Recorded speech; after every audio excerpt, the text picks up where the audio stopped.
Okey, topik yang seterusnya adalah berkaitan dengan tugas-tugas staff front office department. Okey, dalam front office department kita ada banyak jawatan lah. Okey, yang pertama sekali iaitu front office manager. So, apakah tugas front office manager ni? So, front office manager dia akan bertindak sebagai ketua jabatan lah. Okey, dalam jabatan tersebut. So, dia akan memastikan urusan berkaitan dengan tetamu dan jabatan berjalan dengan lancar lah. Dan dia juga ada terlibat dengan pengambilan staf baru. Front office department ni dia memantaulah kerja-kerja yang perlu disempurnakan oleh staf. Dia juga mengenal pasti dan mengesah staf yang berkelaikan untuk dinaikkan pangkat. Dan front office manager ni perlu mengendalikan aduan tetamu yang kritikal lah. Okay. Selalunya kalau ada aduan yang kritikal yang kita tak boleh selesaikan dengan kita sendiri, so kita kena maklum dekat front office manager. Okay. Front office manager juga melaporkan hal-hal penting ketika mesyuarat bersama dengan ketua jabatan yang lain lah, dan general manager GM bekerjasama dengan jabatan sales and marketing untuk mengaturkan strategi periklanan bagi meningkatkan jualan bilik.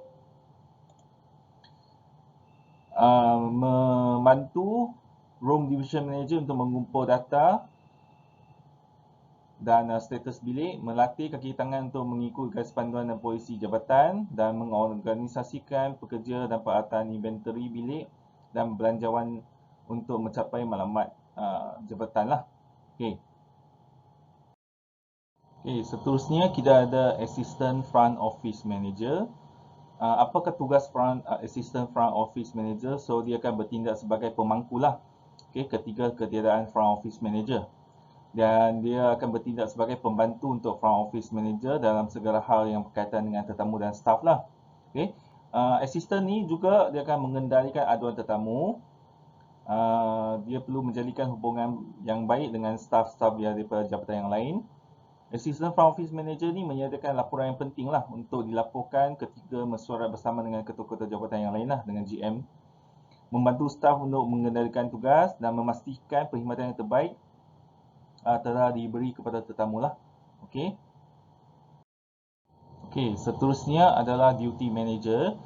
Duty manager ni bertindak sebagai pengurus bertugas pada waktu tertentu. Okey, kalau anda biasa ke KFC ataupun McD, you akan perasan sebenarnya ada satu nama duty manager tertera di kaunter.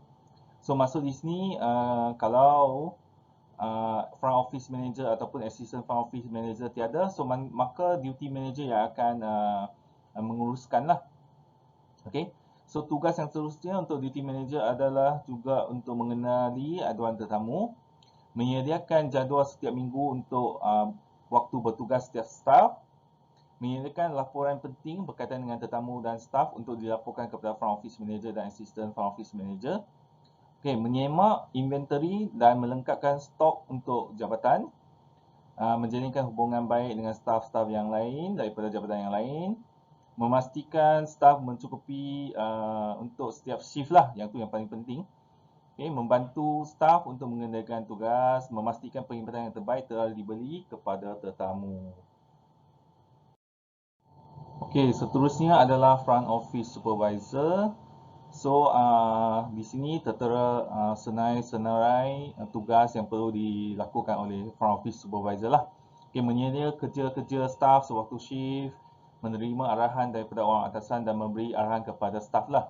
Okay, membantu staf untuk mengendalikan tugas, mendengar dan mengendalikan aduan tetamu, berkomunikasi mengenai keperluan tetamu dengan jabatan yang lain, mengisukan safe deposit box, mengendalikan hal-hal berkaitan dengan kewangan yang rumit seperti wang tunaikan traveller check, memastikan perkhidmatan yang terbaik telah diberi kepada tetamu lah.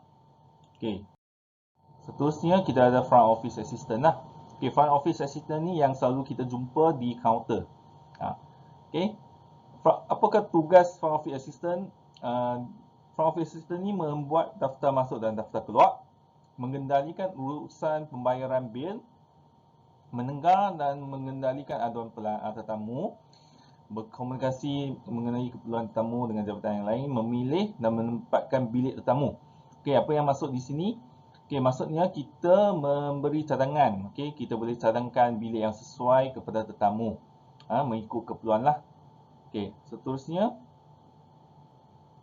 memastikan perkhidmatan yang terbaik telah diberi kepada tetamu, menangani special request. Okey, special request ni contoh kalau ada permintaan dari tetamu dia nak baby cot ataupun dia nak ada urusan pengangkutan ke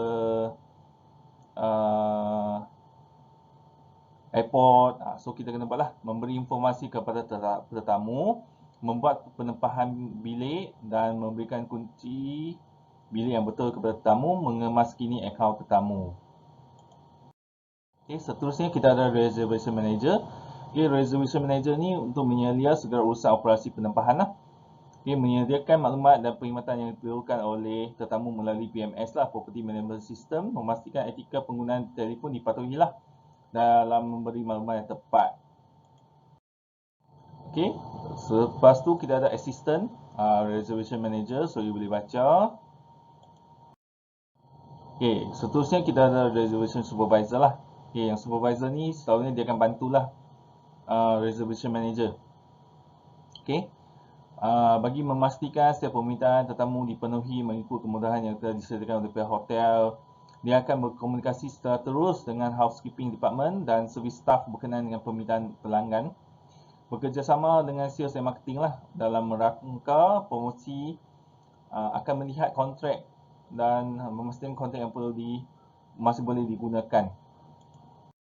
Okay, so kita ada reservation assistant. Seterusnya kita ada chief operator yang akan membantu staff untuk menjalankan tugas, memastikan pesanan yang diambil disampaikan kepada tetamu. Okay, di bawah chief operator kita ada telefon operator, sama menerima panggilan masuk dan keluar, menyediakan servis wake up call, mengambil pesanan, mengendalikan sistem paging. Okay, kita ada concierge manager. Okay, menyediakan urusan berkaitan dengan penempahan tiket-tiket hiburan, penerbangan dan lawatan kenderaan. Okay, menjaga hubungan yang baik dengan semua pertubuhan industri hospitality. Okay, selepas tu kita ada bell captain, dia tugas-tugas yang diarahkan kepada bellman, membantu staff dalam mengendalikan tugas. Okay, seterusnya kita ada concierge. Okay, concierge ni dia ada counter cast lah. Okay, selalunya berada di lobby. Dia mengaturkan lawatan kenderaan dan tiket pertunjukan, mengekalkan hubungan yang baik dengan semua pertubuhan industri hospitality, pembantu persendirian tetamu VIP, memberi informasi yang terkini dan pusat tarikan dan aktiviti hiburan lah. So kalau tetamu ada sebarang pertanyaan, so concierge ni dia yang akan bantulah. Okay.